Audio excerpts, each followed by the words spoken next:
अगले प्रश्न की तरफ देखेंगे। जो प्रश्न है जापान का आधुनिकरण। तो जापान के आधुनिकरण की बात करें तो ये क्या, इस प्रश्न को कैसे पूछा जा सकता है, इस प्रश्न को कैसे पूछा जा सकता है मैं आपको बताऊं। देखो ये प्रश्न पूछा गया था शेखावाटी यूनिवर्सिटी में 2018 और 2022 में पूछा गया प्रश्न है।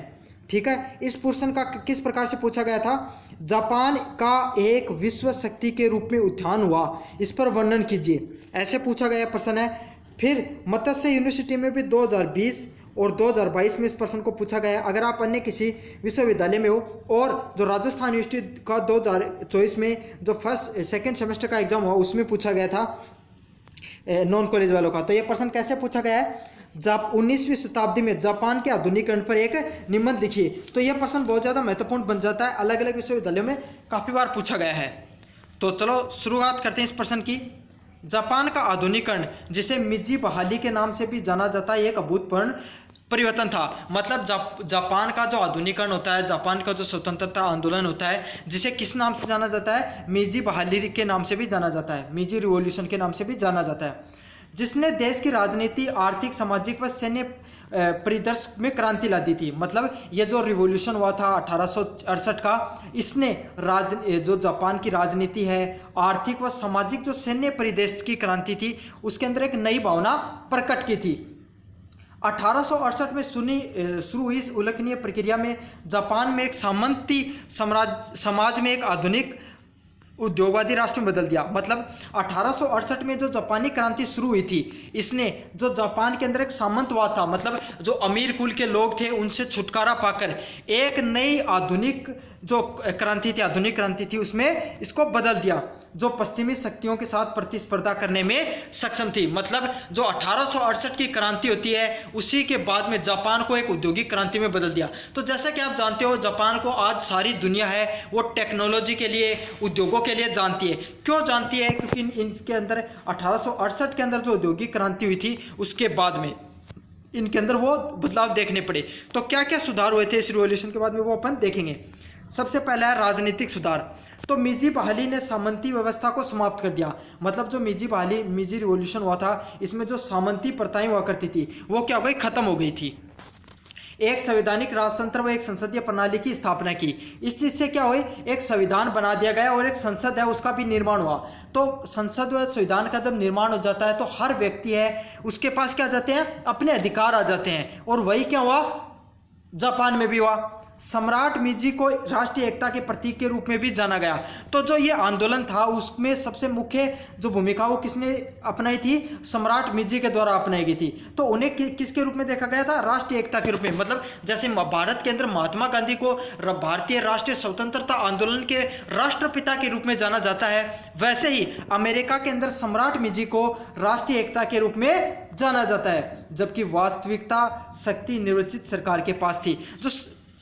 जो सम्राट होता है जो जापान का, वो एक प्रतीक, सिर्फ प्रतीक का जो चिन्ह होता है, बल्कि जो वास्तविक शक्ति होती है वो किसके पास होती है, निर्वाचित सरकार के पास होती है। जो भाई जैसे ब्रिटेन का सिस्टम है ना, जैसे ब्रिटेन के अंदर राजा होता है, ठीक है, भारत के अंदर राष्ट्रपति होता है, वैसे ही अमेरिका जो यहाँ पे जापान में भी सम्राट होते हैं, लेकिन वो सिर्फ एक प्रतीक के रूप में होते हैं। हर चीज में उनकी सिर्फ मोहर लगती है, लेकिन वास्तविक शक्तियां किसके पास होती है, निर्वाचित सरकार के पास होती है।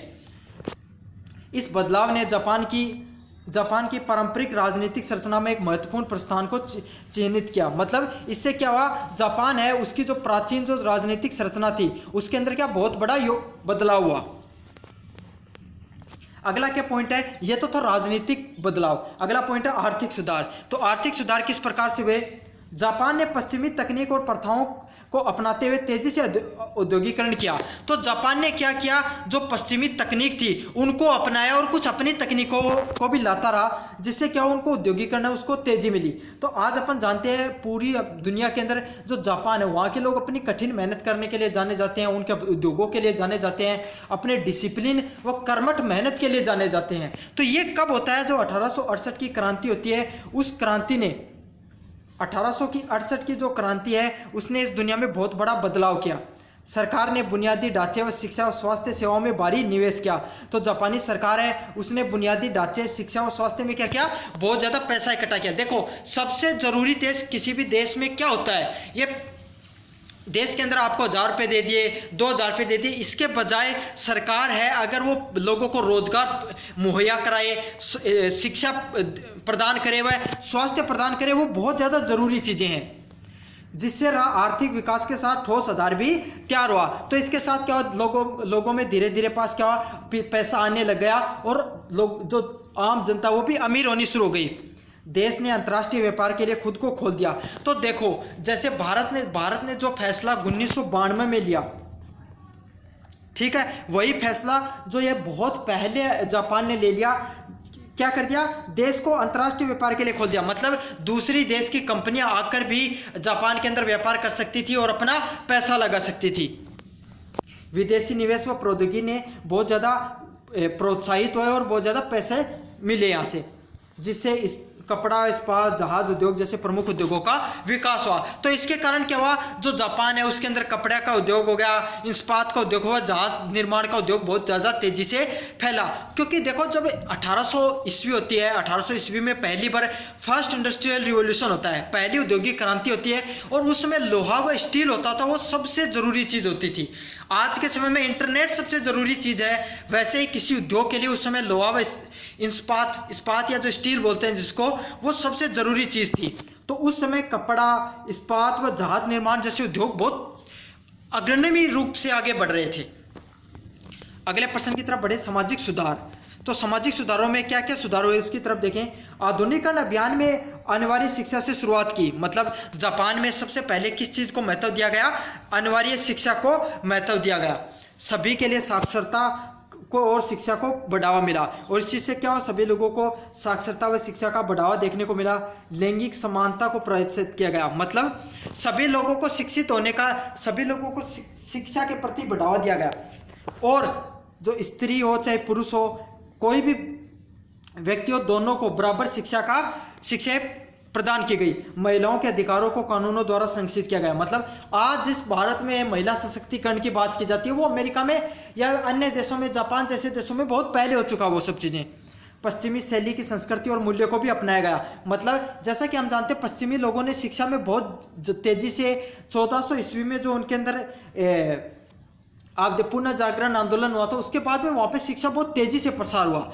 और जो एशियाई देश थे उनमें 1800 ईस्वी में प्रसार होना शुरू हुआ जिस चीज़ का। तो उसी चीज़ों ने, जो जापान है उसने पश्चिमी शैली को भी बहुत तेजी से अपनाया, जबकि पारंपरिक कला व संस्कृति व संरक्षित करके बढ़ावा दिया। साथ के साथ अपनी जो संस्कृति थी उसको भी नहीं छोड़ा, उसको भी बढ़ाते रहे आगे धीरे धीरे। अगला पॉइंट है सैन्य आधुनिकीकरण। हम सब जानते हैं किसी भी देश के लिए शिक्षा, उद्योग जितना महत्वपूर्ण है, उतना ही सैन्य आधुनिकीकरण भी बहुत ज़्यादा महत्वपूर्ण होता है। तो जापान ने पश्चिमी रणनीति और तकनीकों को अपनाते हुए अपनी सेना को आधुनिकीकरण किया। मतलब जापान ने पश्चिमी तकनीक को अपनाया, लेकिन साथ के साथ क्या हुए, अपनी सेना को भी आधुनिकीकरण करते हुए अपनी सेना को भी मजबूत किया। देश ने सैन्य विजय के माध्यम से अपने साम्राज्य का विस्तार किया। जो देश होता है वहाँ पे सैन्य विजय, मतलब सेना की विजय के माध्यम से अपने जो राज्य होता है उनका भी विस्तार करना शुरू किया। प्रथम सिनो जापानी युद्ध 1894 व 1895 में। आज देखो जिस तरीके से आप चीन को समझते हो ना, साम्राज्यवाद की नीति अपनाता है, मतलब दूसरे देशों की जो जमीन हड़प लेता है, वही काम उस समय जापान किया करता था। क्योंकि जापान के पास बहुत आधुनिक जो अस्त्र हुआ करते थे, बहुत ही एडवांस उनके पास सेना थी। चीन, रूस व जापानी युद्ध में रूस को भी हराया। 1905 में रूस को भी देख सकते हो। रूस की सोवियत संघ की, और उस समय रूस नहीं हुआ करता था, उसमें सोवियत संघ हुआ करता था। तो आप समझ सकते हो सोवियत संघ कितना बड़ा मतलब संघ हुआ करता था, उसको भी जापान ने हरा दिया था। इससे जापान को एक प्रमुख सैन्य शक्ति के रूप में भी जाने लगा। अगला पॉइंट है सांस्कृतिक आदान प्रदान। जापान ने पश्चिमी संस्कृति, कला और साहित्य को अपनाते हुए दुनिया के लिए अपना रास्ता खोला। मतलब जापान ने पश्चिमी जो संस्कृति है, कला है और जो साहित्य है उसको अपनाते हुए दुनिया को अपना रास्ता खोला। मतलब जापान ने पश्चिमी क्रांति, संस्कृति और कला को भी अपनाना शुरू किया। जापानी कलाकार, लेखक व बुद्धिजीवियों ने पश्चिमी शैली से प्रभावित थे। तो जो जापान के जो लोग थे, जो लेखक थे, बुद्धिजीवी लोग थे, वो पश्चिमी शैली है, भाषा है, उससे भी क्या जाए बहुत ज़्यादा प्रभावित हुआ करते थे। साथ ही वैश्विक स्तर पर अपनी अनूठी संस्कृति को भी बढ़ावा दिया। जिससे पारंपरिक व आधुनिक तत्वों का एक अनूठा मिश्रण बना रहा। मतलब वही बात है, जो पश्चिमी संस्कृति से उन्होंने सीखने को मिला वो भी सीखा और अपनी संस्कृति को भी साथ के साथ बनाए रखा। अगला प्रश्न है प्रमुख हस्तियां। तो जो जापान के आधुनिकीकरण में प्रमुख हस्तियां कौन सी रही, तो सम्राट मिजो हिरोबुमी यामागाटा अरितोमो ने जापान के आधुनिकीकरण को आगे बढ़ाते हुए प्रमुख महत्वपूर्ण भूमिका निभाई। सम्राट मिजो ने प्रतीक रूप से नेतृत्व किया, जबकि इतो हिरो बुमी और यागागाटा अरितोमो ने सुधारों को लागू किया। मतलब जो सम्राट मिजो था इन्होंने तो क्या किया, मतलब वो एक प्रतीक के रूप में स्वतंत्रता आंदोलन को आगे बढ़ाया, जबकि जो इम्प्लीमेंटेशन होता लागू किसने किया, यागागाटा अरितोमा ने। अब बात करें चुनौतियों की, मतलब जो इनकी क्रांति में क्या। अगला प्रश्न है मुसोलिनो के सत्ता में आने और सत्ता में गिराने के कई कारण हो सकते हैं। मतलब ये जो इटली में, इस प्रश्न को कैसे पूछा जा सकता है मैं आपको बताऊंगा। यही प्रश्न आया था, उस प्रश्न को कैसे पूछा जा सकता है। तो इस प्रश्न को कैसे पूछा जा सकता है मैं आपको बताऊंगा। जो इटली में जो फांसीवाद था आंदोलन का उदय किस प्रकार से हुआ, आप इससे क्या समझते हो। ये प्रश्न तो राजस्थान यूनिवर्सिटी उसमें 2023 में पूछा गया है। जो फर्स्ट ईयर नॉन कॉलेज की जो एग्जाम हुई थी 2024 में सेकेंड सेमेस्टर, उसमें भी इस प्रश्न को पूछा गया है। तो ये प्रश्न बहुत ज़्यादा महत्वपूर्ण है। मतलब इटली में जो फांसीवाद का आंदोलन हुआ था उससे संबंधित ये प्रश्न है। तो इसमें क्या प्रश्न है आपको मैं बता देता हूँ। आरंभिक जीवन और कैरियर में जो मुसोलिनी का जन्म एक होनहार व महत्वाकांक्षी व्यक्ति थे। मतलब जो मुसोलिनी का जो जन्म है वो एक क्या होता है, एक बहुत ही गरीब परिवार में होता है। इसके पिताजी हैं वो एक शिक्षक और बाद में जाकर एक पत्रकार बन गए थे। मतलब जो मुसोलिनी है वो पहले एक शिक्षक था और उसके बाद में वो पत्रकार बन गए। उनके अपने नेतृत्व व कौशल विकसित करने की प्रतिष्ठा बनाने में मदद की। मतलब पत्रकार बने तो उनके जो कौशल था उससे वो धीरे धीरे पॉपुलर होने लगे। राजनीति में कैसे आगे बढ़े, शुरू में एक साम्राज्यवादी मुसोलिनी के विचार प्रथम विश्व युद्ध के दौरान फांसीवाद की ओर मुड़ गए। तो इटली में जो फांसीवाद होता है उसकी तरफ इनके विचार धीरे धीरे मुसोलिनी के बढ़ते चले गए। इन्होंने इतावली हस्तक्षेप की वकालत की और अंततः फांसीवाद आंदोलन की स्थापना की। तो इन्होंने इतावली जो हस्तक्षेप की जो वकालत करते हैं और फिर फांसीवाद का जो आंदोलन है उसके मुख्य चेहरा बनकर उभरते हैं। ये उनके बाद एक नई पार्टी खड़ी करते हैं इटली के अंदर फांसीवाद की। मुसोलिनी के करिश्मा और नेतृत्व कौशल ने रिपब्लिकन आजरकवादियों व सिंडिकेलिस्टों सहित समर्थकों ने एक विविध समूह को आकर्षित किया। तो इसका क्या नाम रखा इन्होंने, फांसीवाद रखा। पार्टी का प्रतीक फोसेस व प्राचीन रोमन का अधिकारों को प्रतिनिधित्व करता था। मतलब ये पार्टी है वो प्राचीन जो रोम हुआ करती थी, इटली होती थी, उसके जो प्राचीन अधिकार होते थे इनको क्या करती थी, नेतृत्व करती थी। रोम पर मार्च। तो 1922 में मुसोलिनी ने रोम पर मार्च करने की धमकी दी। मतलब रोम था, उस पर जो रोम राज्य हुआ करता था पहले, वहाँ पर लगभग यूरोपीय देश थे वो रोम राज्य के ही साम्राज्य के क्या हुआ करते थे, अंग हुआ करते थे। तो मुसोलिनी ने क्या किया, 1922 के अंदर वहाँ पर अटैक करने का या मार्च करने की धमकी दी थी, जब तक सरकार उसे नहीं सौंपी गई। मतलब जब तक अगर क्या तो उसे सरकार सौंप दी जाए रोम के द्वारा, साम्राज्य के द्वारा, वरना वो क्या करेगा, वहाँ पर मार्च किया गया। राजा ने अंत उसे बुलाया व मुसोलिनी को प्रधानमंत्री बना दिया गया। तो राजा ने क्या एक बहुत बड़ा चाल खेली कि मुसोलिनी को वहाँ पे बुला लिया और उसे प्रधानमंत्री बना दिया गया। फिर मुसोलिनी किस प्रकार से तानाशाह का रूप लेता है ये देखते हैं अपन। मुसोलिनी ने सत्ता को मजबूत किया, लोकतंत्र को खत्म किया और विपक्षी दलों, ट्रेड यूनियन व स्वतंत्र प्रेस को गैरकानूनी घोषित कर दिया। तो देख सकते हो जिस तरीके से मुसोलिनी खुद इस जो आया था, एक पहले पत्रकार था, उसी ने आगे जाकर जो प्रधानमंत्री बना, फिर उसने क्या किया, लोकतंत्र को खत्म कर दिया। विपक्षी दलों को, ट्रेड यूनियन हुआ करती थी जो उसका विरोध करते थे, उन सभी लोगों को क्या कर दिया, अवैध या गैरकानूनी घोषित कर दिया। उन्होंने व्यक्तित्व का एक पंथ बनाया जिसे प्रतिभाशाली व्यक्तित्व के रूप में सम्मानित किया गया था। धीरे धीरे क्या गया, उसने खुद का एक पंथ बना लिया और एक तानाशाह के रूप में जाने लगा। अब उसके शासन का पतन किस प्रकार से होता है, फांसीवाद का अंत किस प्रकार से होता है ये देखते हैं।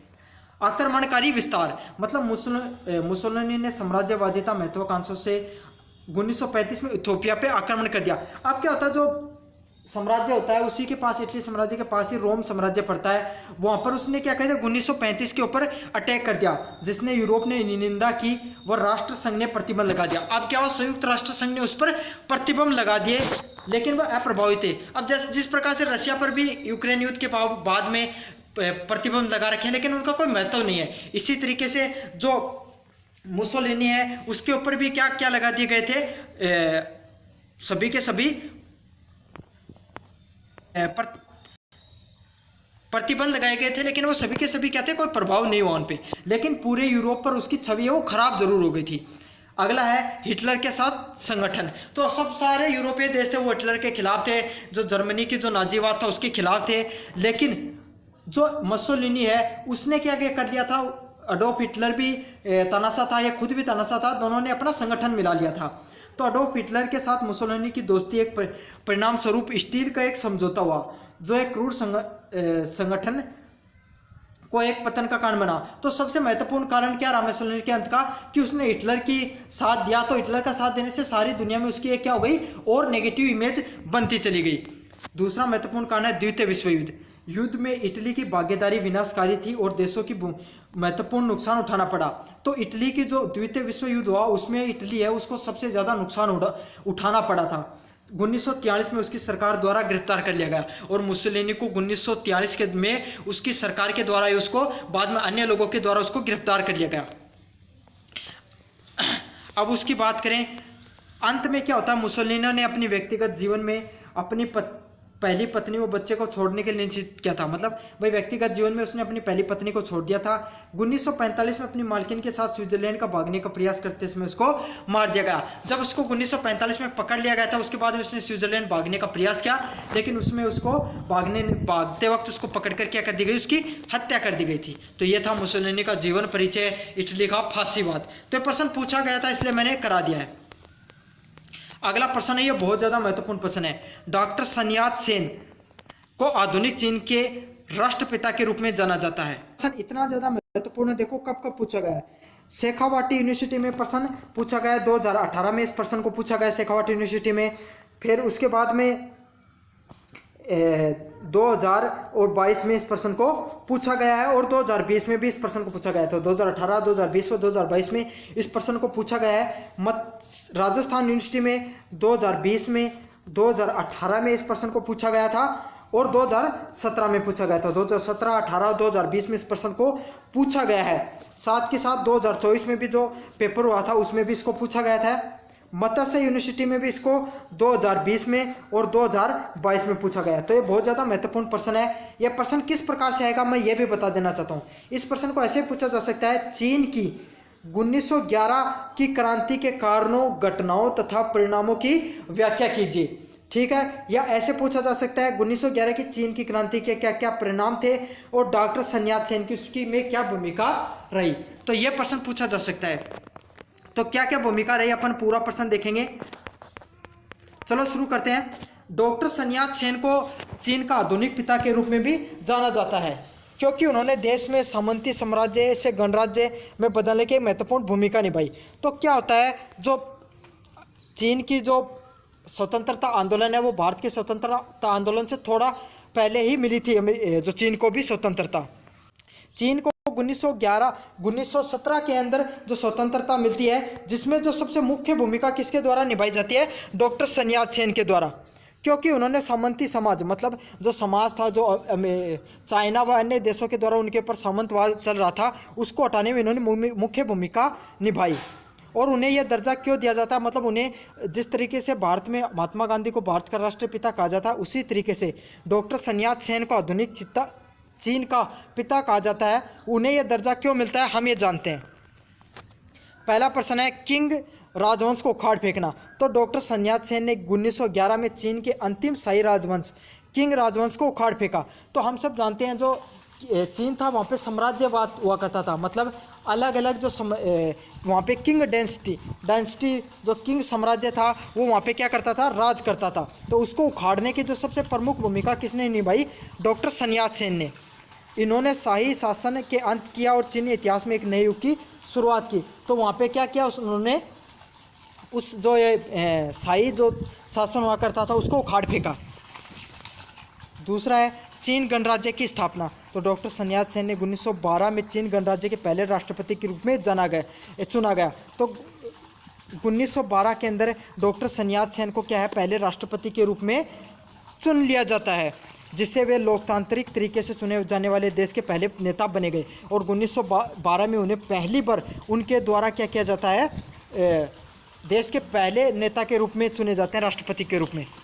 उन्होंने गणतंत्र सरकार की स्थापना की, जिसने चीन व राजनीतिक व्यवस्थाओं का मार्ग प्रस्तुत किया। मतलब उन्होंने एक नए गणराज्य की स्थापना की, जिसने चीन के राजनीतिक मार्ग में क्या किया, आगे बढ़ाया। तीसरा पॉइंट है आधुनिकीकरण और सुधार।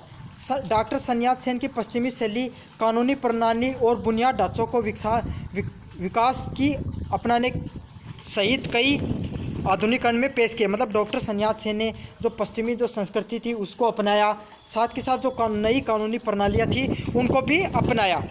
साथ के साथ उन्होंने चीन को पश्चिमी देशों के बराबर लाने के लिए सामंती व्यवस्था को समाप्त किया। साथ के साथ जो सामंती व्यवस्था थी उसको ख़त्म किया। जितनी भी जो जमींदारी व्यवस्था थी वहाँ पे उसको ख़त्म कर लिया। सारी की सारी जो ज़मीन थी चाइना जो सरकार थी उसके अंतर्गत खुद के पास लेकर आ गए थे।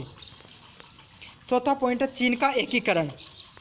तो डॉक्टर sun yat-sen ने चीन के विभिन्न गुटों व क्षेत्र में एक सरकार के तहत एकीकृत करने का अथक प्रयास किया। मतलब जो अलग गुट हुआ करते थे, अलग अलग प्रकार के गुट हुआ करते थे चीन के अंदर, उनको एक ही सरकार में एकीकृत कर दिया गया।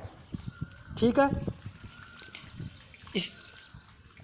और उन्होंने राष्ट्रवादी पार्टी KMT का एक क्रांतिकारी समूह के साथ सफलतापूर्वक विलय कर दिया। मतलब उन्होंने एक देश एक पार्टी का निर्माण कर दिया गया।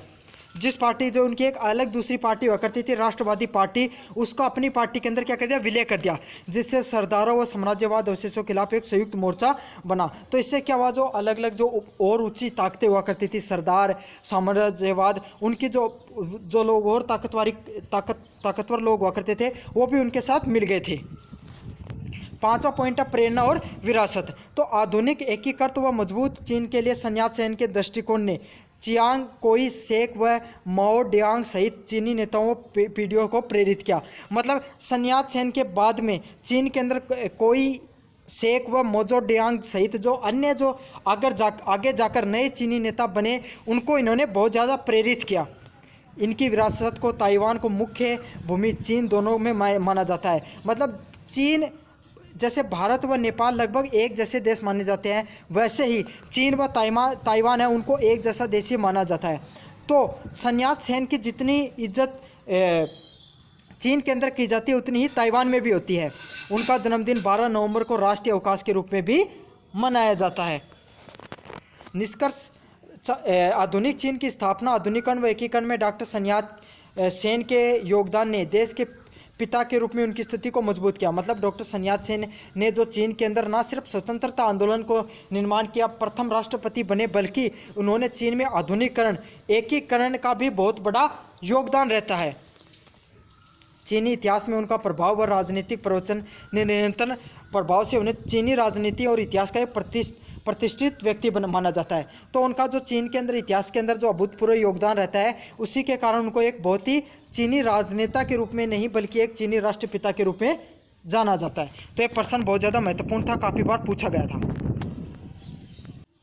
अब बात करते हैं अपन लास्ट नंबर यूनिट नंबर 4 की तरफ, जिसका जो प्रश्न है द्वितीय विश्व युद्ध की शुरुआत में प्रमुख जिम्मेदार जो कारण हुए थे उन पे कारणों व घटनाओं पर टिप्पणी कीजिए। तो ये प्रश्न कब कब पूछा गया मैं आपको बता देता हूँ, कितना महत्वपूर्ण प्रश्न है ये प्रश्न शेखावाटी यूनिवर्सिटी के अंदर 2015 राजस्थान यूनिवर्सिटी के अंदर 2015, 2019, उसके बाद में 2021, 2022, 2023 और 2024। ऐसा कोई साल नहीं गया है जिसके अंदर राजस्थान यूनिवर्सिटी के अंदर ये प्रश्न नहीं पूछा गया। इतना महत्वपूर्ण प्रश्न है। अब बात कर लेते हैं शेखावाटी यूनिवर्सिटी की। तो शेखावाटी यूनिवर्सिटी के अंदर ये सवाल पूछा गया 2016 के अंदर, फिर उसके बाद में 2019 के अंदर, फिर उसके बाद में 2020 के अंदर, उसके बाद में 2021 के अंदर और 2023 के अंदर पूछा गया है। मतलब छोड़कर 2022 को लगातार इस सवाल को पूछा गया है आधुनिक विश्व इतिहास में, आधुनिक विश्व के इतिहास में इस प्रश्न का सबसे ज़्यादा महत्वपूर्ण प्रश्न है। इस प्रश्न को यही पूछा जा सकता है, द्वितीय विश्व युद्ध के क्या प्रमुख कारण रहे और क्या प्रमुख घटनाएं हुए, इस पे आपको टिप्पणी करनी है। तो अपन बात करते हैं सबसे पहला कारण, भाई द्वितीय विश्व युद्ध, क्यों द्वितीय विश्व युद्ध होता है, उसके पीछे क्या महत्वपूर्ण कारण होते हैं। तो सबसे फासीवाद और राष्ट्रवाद विचारधारा का उदय होना। तो युद्ध के बीच की अवधि में यूरोप में विशेष रूप से देखो, जो प्रथम विश्व युद्ध के बाद की बात है, जर्मनी, इटली व जापान में फासीवाद व राष्ट्रवादी विचारधारा का उदय हुआ। तो प्रथम विश्व युद्ध के बाद में क्या होता है, जर्मनी, इटली व जापान में फासीवाद है, वैसी जो विचारधारा है उनका उदय हो जाता है। इन विचारधाराओं ने सैन्य शक्ति, क्षेत्रीय विस्तार व अल्पसंख्यकों को दमन पर जोर दिया। मतलब इन लोगों ने क्या किया, अपनी सैन्य शक्तियां बढ़ाई, साथ के साथ जो क्षेत्रीय विस्तार, मतलब अन्य जो क्षेत्र होते थे उन पे आक्रमण करना, अल्पसंख्यकों को दमन करना, इन सब चीज़ों पर बहुत ज़्यादा जोर दिया था। दूसरा जो महत्वपूर्ण कार्य है, वर्साई की संधि। प्रथम विश्व युद्ध के समाप्त होने के बाद में वर्साई की संधि ने जर्मनी पर कठोर दंड लगाया। तो जो वर्साई की जो संधि होती है उसके कारण जर्मनी पर बहुत ज़्यादा क्या है, दंड लगाया जाता है कि भाई जो जर्मनी ने जो नाजियों पर जो बहुत ज़्यादा अत्याचार किए, उसके बदले उन्हें क्या देना चाहिए, पैसे देने चाहिए, जिससे महत्वपूर्ण क्षेत्रीय नुकसान व भारी क्षतिपूर्ति शामिल थी। तो उस दंड में क्या था, बहुत ज़्यादा जुर्माना लगाया गया था जर्मनी पर, जिसके कारण जर्मनी के लोगों में बहुत ज़्यादा आक्रोश व बदला लेने की इच्छा थी। अगला प्रश्न है महामंदी। 1930 के दशक में वैश्विक आर्थिक संकट, जिसने महामंदी के रूप में जाना जाता है। तो 1930वीं दशक में क्या हो जाता है, पूरी दुनिया के अंदर एक बहुत बड़ा संकट निकल के आता है, जिसे महामंदी के रूप में जाना जाता है, जिसने जर्मनी पर विनाशकारी प्रभाव डाला। जिससे क्या हुआ, पहले ही जो बहुत ज़्यादा जर्मनी के ऊपर जुर्माना लगाया गया था, उसके बाद में जर्मनी पर वो महामंदी आ जाती है, इससे वहाँ के लोग और गरीब हो जाते हैं, जिससे जर्मनी में बेरोजगारी व गरीबी का स्तर बहुत ज़्यादा बढ़ गया था। इसलिए जर्मन लोग हताशा व भावना पैदा हुई और उन्होंने चरमपंथी विचारधाराओं के प्रति अधिक संवेदनशील बना दिया। मतलब उसके बाद भाई कोई भी व्यक्ति होता है, अगर वो सबसे पहले गरीब असहाय होता है, तो वो कट्टरतावाद, धर्म में, अपने देश प्रेम के प्रति ज़्यादा उसके अंदर भावना उत्पन्न होती है। तो यही चीज़ होता है, जर्मनी लोग भी चरमपंथी जो विचारधाराएं थे उनके प्रति क्या हो जाते हैं, ज़्यादा प्रेरित हो जाते हैं। अगला प्रश्न, अगला जो महत्वपूर्ण कारण रहा, स्पेनिश गृह युद्ध। तो जो स्पेनिश गृह युद्ध 1936 से 1929 के बीच में द्वितीय विश्व युद्ध का अग्रणी दूत था। मतलब जो सबसे महत्वपूर्ण कारण रहा द्वितीय विश्व युद्ध होने के पीछे, वो था स्पेनिश का गृह युद्ध। फासीवाद, इटली व नाजी जर्मनी ने स्पेन की लोकतंत्र रूप से चुनी हुई गई सरकार को राष्ट्रवादी विद्रोहियों का समर्थन मिला। तो इटली और जो नाजी, जो जर्मनी के जो नाजीवाद था, उनके द्वारा जो स्पेन में जो राष्ट्रीयवादी विद्रोही थे उनका क्या समर्थन किया। इस संघर्ष ने जर्मनी और इटली को अपनी सैन्य रणनीति को अपनाने और रणनीतियों को परीक्षण करने का मौका दिया। तो इससे क्या हुआ, जो इटली है उसको अपनी जो सैन्य शक्तियां बढ़ाने का बहुत ज़्यादा मौका मिल गया। अगला दूसरा जो सबसे महत्वपूर्ण पॉइंट है, दूसरा चीन जापानी युद्ध। तो जापान ने जो दूसरा सबसे महत्वपूर्ण कारण क्या, जो अन्य महत्वपूर्ण कारण क्या रहता है, दूसरा चीन जापानी युद्ध। मतलब 1937 ने चीन पर जापान ने आक्रमण कर दिया, जिसके कारण एक पूर्ण पैमाने पर युद्ध हुआ जो 1945 तक चलता रहा। मतलब जापान ने क्या, चीन पर आक्रमण कर देता है और 1945 तक चलता रहता है। इस संघर्ष में जापान को अपने क्षेत्र व संसाधनों को विस्तार करने की अनुमति दी। इससे क्या हुआ, जापान ने ना चीन के साथ का क्षेत्र थोड़ा हड़प लिया और मुक्चो व कठपुतली राज्य की स्थापना की। और इससे क्या, चीन के अंदर उन्होंने क्या किया, कठपुतली सरकार बनाकर रख दी थी। अब चीन व जापान की क्यों नहीं बनती है, वो इसी युद्ध के कारण ही नहीं बनती है आपस में। अगला पॉइंट है तुष्टीकरण की नीति। ब्रिटेन और फ्रांस द्वारा अपनाई गई तुष्टीकरण की नीति ने युद्ध से बचने की उम्मीद में जर्मनी को मांगों को मनाना शामिल था। तो ब्रिटेन व फ्रांस क्या करते थे, अपनी मतलब कूटनीति अपनाते थे। कोई भी देश से क्या करते थे, उनको कोई वादा कर देते और फिर उसको निभाते नहीं थे। तो उन्हें क्या करते हैं, तुष्टीकरण की नीति कहा जाता था। तो युद्ध के लिए बचने के लिए उन्होंने क्या कर दी, जर्मनी की मांग है उनको मांगना शुरू कर दिया था। हालांकि इसलिए हिटलर ने को और भी अधिक प्रोत्साहित किया। मतलब जो ब्रिटेन है और फ्रांस है, इन्होंने जो हिटलर की बातों को मानना शुरू किया, वो उसके हिटलर ने युद्ध क्या किया, उससे वो और शक्तिशाली होता चला गया और अपनी आक्रमणकारी क्षेत्रीय महत्वाकांक्षाओं को आगे बढ़ाने का मौका दिया। तो इससे क्या हुआ, उसकी जो आक्रमणकारी जो क्षेत्रीय महत्वाकांक्षाएं थी वो क्या है, धीरे धीरे और बढ़ने लग गई थी। अगला पॉइंट है मुखेन समझौता। तो म्यूनिख जो समझौता होता है, जर्मनी को चेकोस्लोवाकिया के एक क्षेत्र सुडेनेटेलैंड पर कब्जा करने की अनुमति दे दी थी, जिसने अधिकांश जर्मन की आबादी थी, मतलब जो जर्मनी के जो अधिकांश आबादी थी उस पर क्या कर दिया, जो चेकोस्लोवाकिया नामक जो देश होता है वहाँ उस देश के जो एक छोटा सा जगह थी उस पर जो जर्मनी की बहुत ज़्यादा लोग रहते थे, तो उस पर जो एक समझौता होता है पूरी दुनिया के बीच में, वो जर्मनी हिटलर होता है उसको क्या कर दिया जाता है, उस समझौते में ये कह दिया जाता है कि तुम इस राज्य जो यहाँ पर बहुत ज़्यादा जर्मनी लोग रहते हैं वहाँ पर आप क्या कर सकते हो, कब्जा कर सकते हो। इस समझौते को चेकोस्लोवाकिया के साथ विश्वासघात व संयुक्त राष्ट्र संघ की विफलता के रूप में जाना जाता है। अगला पॉइंट है जर्मनी व सोवियत व गैर आक्रमणकारी संधि। मतलब जर्मनी सोवियत गैर आक्रमणकारी संधि जो 1939 ने जर्मनी और सोवियत हस्तक्षेप की खतरे की चिंता किए बिना पश्चिमी यूरोप पर ध्यान केंद्रित करने की अनुमति दी थी। इस संधि से एक गुप्त प्रोटोकॉल भी शामिल था जिसने यूरोप व सोवियत जर्मनों को बहुत ज़्यादा प्रभावित किया। अगला पॉइंट है पोलैंड पर आक्रमण। तो जर्मनी ने 1 सितंबर 1939 को पोलैंड पर आक्रमण कर दिया, जिसके कारण 3 सितंबर 1939 को फ्रांस और ब्रिटेन ने युद्ध की घोषणा की। तो क्या हुआ, जैसे ही ब्रिटेन पर जो पोलैंड पर आक्रमण करता है जर्मनी, तो उसी वक्त जो फ्रांस व ब्रिटेन है वो भी जर्मनी पर आक्रमण करने का घोषणा कर देता है, क्योंकि उन्हें पता था अगर अब हिटलर को नहीं रोका गया तो हिटलर है वो क्या कर देगा, हमारे ऊपर भी आक्रमण कर देगा। तो इसी के साथ क्या द्वितीय विश्व युद्ध की शुरुआत होती है। तो इस प्रकार से क्या हो जाती है, द्वितीय विश्व युद्ध की शुरुआत होती है। तो ये मुख्य मुख्य पॉइंट थे जो आपको लिख कर आने हैं। अब जो लास्ट में मुख्य पॉइंट है वो संयुक्त राष्ट्र संघ के महत्वपूर्ण जो संगठन होते हैं उससे संबंधित प्रश्न है। यह प्रश्न कब कब पूछा गया मैं आपको बता देता हूं। जो राजस्थान यूनिवर्सिटी है उसके अंदर यह प्रश्न पूछा गया है 2019 के अंदर, 2021 के अंदर, साथ के साथ इस प्रश्न को पूछा गया है 2022 के अंदर और 2024 के अंदर। तो 2019 के अंदर राजस्थान यूनिवर्सिटी में पूछा गया, 2021 में पूछा गया, 2022 में 2024 में पूछा गया। शेखावाटी यूनिवर्सिटी में कब कब पूछा गया है, 2020 में इस प्रश्न को पूछा गया, 2017 में इस प्रश्न को पूछा गया है। मत्स्य यूनिवर्सिटी में इस प्रश्न को पूछा गया है 2017 में, 2019 में, 2020 में और 2023 में। तो इस प्रकार से ये भी बहुत ज़्यादा महत्वपूर्ण प्रश्न है। इस प्रश्न को ऐसे पूछा जा सकता है, संयुक्त राष्ट्र संगठन पर एक निबंध लिखिए या उसके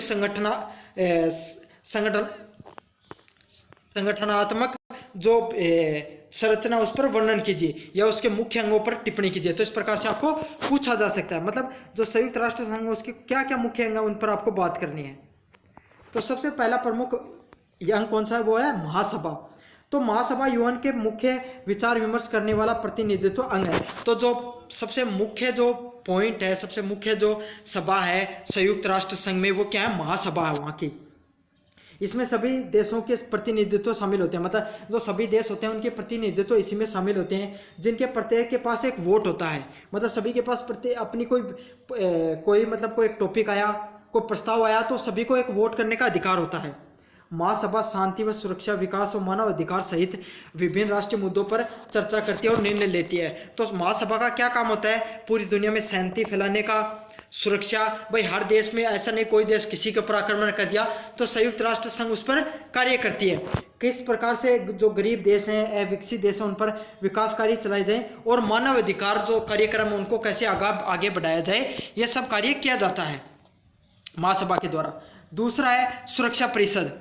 तो सुरक्षा परिषद अंतर्राष्ट्रीय शांति व सुरक्षा बनाए रखने के लिए जिम्मेदार है। तो सुरक्षा परिषद का मुख्य काम क्या है, वो सुरक्षा बनाए रखने के लिए जिम्मेदार है। इसमें कितने सदस्य होते हैं, कुल 15 सदस्य होते हैं, जिसमें 5 स्थायी सदस्य हैं। तो देखो 5 देशों के पास वीटा पावर है, ठीक है, चीन, फ्रांस, रूस, इंग्लैंड, यूनाइटेड किंगडम व संयुक्त राज्य अमेरिका। इन 5 लोगों के पास क्या वीटो पावर है। और जो अन्य 10 देश होते हैं, ठीक है, इनके पास क्या होता है, ये इनके पास वीटो पावर नहीं होता है, मतलब ये सदस्य देश ही होते हैं सुरक्षा परिषद के। ठीक है, चाहे इन देशों के पास सर्वसम्मति हो, लेकिन इस देश में से इन 5 लोगों के पास मुख्य वोट होता है। अगर इसमें से एक देश में मना कर देता है तो वो कार्य नहीं हो सकता है। तो जो सुरक्षा परिषद है, वो जो यूएन है, संयुक्त राष्ट्र संगठन, उसका सबसे महत्वपूर्ण पार्ट है। इसमें 5 तो परमानेंट मेंबर है और ये 10 जो अन्य गैर स्थायी परमानेंट मेंबर होते हैं, जो क्या समय समय पर बदलते रहते हैं, जिनका 2 साल का कार्यकाल के लिए चुना जाता है। तो उनका क्या, हर 2 साल में इनको चुन लिया जाता है। सुरक्षा परिषद प्रतिबंध लगाती है, शांति मिशनों को अधिकृत करती है और सैन्य हस्तक्षेपों पर निर्णय लेती है। मतलब सुरक्षा परिषद सबसे महत्वपूर्ण चीज़ है। पूरी दुनिया के ऊपर किस पर शांति मिशन है उनको चलाना है, किस किस पर सैन्य हस्तक्षेपों पर निर्णय लेना, ये सारी चीज़ किसके काम होते हैं, सुरक्षा परिषद के कार्य होते हैं। तीसरा पॉइंट है आर्थिक व सामाजिक परिषद। इसको जो आर्थिक व सामाजिक विकास को बढ़ावा देने के साथ इन मुद्दों पर अंतर्राष्ट्रीय सहयोग को बढ़ावा देने के लिए भी जिम्मेदार है। तो जो ये आर्थिक व सामाजिक जो परिषद है, इसका क्या कार्य होता है, ये सामाजिक जो कार्य होते हैं उनको भी बढ़ावा देने के लिए जिम्मेदार होती है। इसमें 54 संगठन है जो 3 साल के लिए चुने जाते हैं। तो इसमें जो ECOSOC है जो संगठन है, इसमें कुल कितने हैं अंग है, 54 सदस्य होते हैं जो हर 3 साल के लिए चुने जाते हैं। इसमें विश्व स्वास्थ्य संगठन, संयुक्त राष्ट्र बाल कोष, यूनिसेफ जैसी विभिन्न एजेंसियां हैं, वो एक साथ काम करती है। मतलब इसमें अनेक प्रकार की जो एजेंसियां होती हैं वो एक साथ मिलकर काम करती हैं। तो यूनिसेफ का आपने काफ़ी बार नाम सुना होगा। अगला पॉइंट है सचिवालय। तो संयुक्त राष्ट्र संघ का प्रशासनिक अंग है जो संगठन प्रतिदिन के कार्य करने के लिए जिम्मेदार है। तो भाई सचिवालय आपको जानते हो, पूरे दिन में कोई भी सचिवालय, उसका काम यही होता है कि पूरे दिन में कोई भी संगठन है वो किस तरीके से काम करेगा, इसके लिए जाना जाता है। इसका नेतृत्व महासचिव करते हैं तथा महासभा द्वारा 5 साल के लिए कार्य के लिए नियुक्त किया जाता है। तो आप ये बताना संयुक्त राष्ट्र संघ का जो महासचिव कौन है, आपको कमेंट बॉक्स में बताना है। महासभा द्वारा 5 साल के लिए कार्यकाल के लिए जो संयुक्त राष्ट्र संघ है उसके महासचिव को चुना जाता है। सचिवालय में विभिन्न देशों के लगभग 40,000 से अधिक लोगों का स्टाफ है। तो सचिवालय में जो मुख्य अंग है वहाँ पे 40,000 के लगभग लोग वहाँ पे काम करते हैं। 5वां पॉइंट है अंतर्राष्ट्रीय न्यायालय। तो अंतर्राष्ट्रीय न्यायालय है वो भी संयुक्त राष्ट्र संघ का ही पार्ट है। तो अंतर्राष्ट्रीय न्यायालय, जिसे विश्व न्यायालय के रूप में जाना जाता है, वह भी संयुक्त राष्ट्र संघ की प्राथमिक न्यायिक अंग है।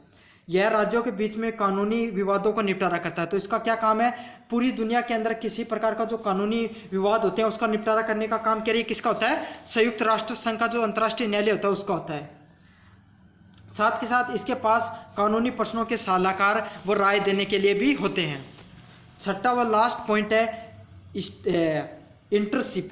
तो इंटरशिप काउंसिल द्वारा के तहत अन्य क्षेत्रों के साथ प्रशासनों को देखने के लिए की गई है। साथ के साथ द्वितीय विश्व युद्ध के बाद संयुक्त राष्ट्र संघ के द्वारा प्रतिबंधित क्षेत्र थे। हालांकि ट्रस्टीशिप काउंसिल द्वारा अब सक्रिय नहीं है। तो ट्रस्टीशिप जो काउंसिल है वो अब सक्रिय नहीं है, लेकिन ये अभी भी संयुक्त राष्ट्र संघ के अंग के रूप में मौजूद है। तो ये सबसे महत्वपूर्ण अंग थे। तो जो महत्वपूर्ण प्रश्न है मैंने सभी के सभी करा दिए। एक वीडियो जो रह गया है वो बाद में मैं अपलोड कर दूंगा। चैनल को आप जरूर से सब्सक्राइब करें। वीडियो